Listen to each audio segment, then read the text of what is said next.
താലിബാന്റെ acting വിദേശകാര്യമന്ത്രി മൗലവി അമീർ ഖാൻ മുത്താഖിയുമായി കൂടിക്കാഴ്ച നടത്തി ഇന്ത്യൻ വിദേശകാര്യ സെക്രട്ടറി വിക്രം മിസ്രി. ദുബായിൽ വെച്ചായിരുന്നു കൂടിക്കാഴ്ച.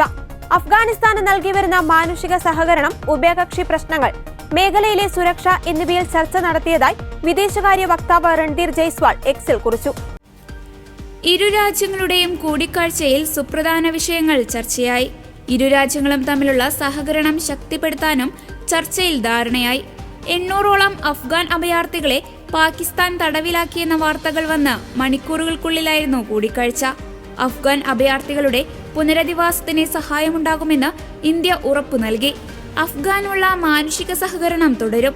അഫ്ഗാനുമായി ആരോഗ്യം, കായികം തുടങ്ങിയ മേഖലകളിൽ സഹകരിക്കും. ആരോഗ്യ സംരക്ഷണ മേഖലയിലെ സഹായത്തിന് മുൻഗണന നൽകും. മരുന്നുകളുടെ വിതരണം, അഭയാർത്ഥികളുടെ പുനരധിവാസം എന്നിവയും ഇതിൽ ഉൾപ്പെടും. 50,000 മെട്രിക് ടൺ ഗോതമ്പ്, 300 ടൺ മരുന്നുകൾ, 27 ടൺ ഭൂകമ്പ ദുരിതാശ്വാസ സഹായം, 40,000 ലിറ്റർ കീടനാശിനികൾ, 100 ദശലക്ഷം പോളിയോ വാക്സിനുകൾ, 1.5 ദശലക്ഷം കോവിഡ് വാക്സിൻ, മയക്കുമരുന്ന് ഡി അഡിക്ഷൻ പ്രോഗ്രാമിനുള്ള സുരക്ഷാ കിറ്റുകൾ, 500 യൂണിറ്റ് ശീതകാല വസ്ത്രങ്ങൾ, 1.2 ടൺ സ്റ്റേഷനറി കിറ്റുകളും കഴിഞ്ഞ കുറച്ചു വർഷങ്ങളായി ഇന്ത്യ അഫ്ഗാന് നൽകി വരുന്നുണ്ട്. അത് തുടരുമെന്നും ഇന്ത്യ അഫ്ഗാനിസ്ഥാനെ ഉറപ്പു നൽകി.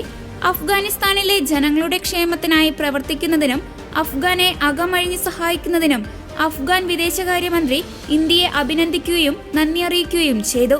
അതേസമയം അഫ്ഗാൻ മേഖലയിലെ സുരക്ഷാസ്ഥിതിയിൽ ഇന്ത്യ ആശങ്കയും അറിയിച്ചു. ഇറാനിൽ ഇന്ത്യ വികസിപ്പിക്കുന്ന ചാബഹാർ തുറമുഖത്തിന്റെ കാര്യത്തിലും നിർണായക ചർച്ച നടന്നതായി വിദേശകാര്യ മന്ത്രാലയം വ്യക്തമാക്കി.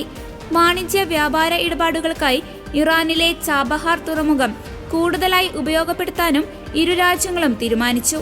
അഫ്ഗാനിസ്ഥാനെ വരുതിയിലാക്കാൻ ചൈനയുടെ ഇടപെടലുകളും നടക്കുന്നുണ്ട്.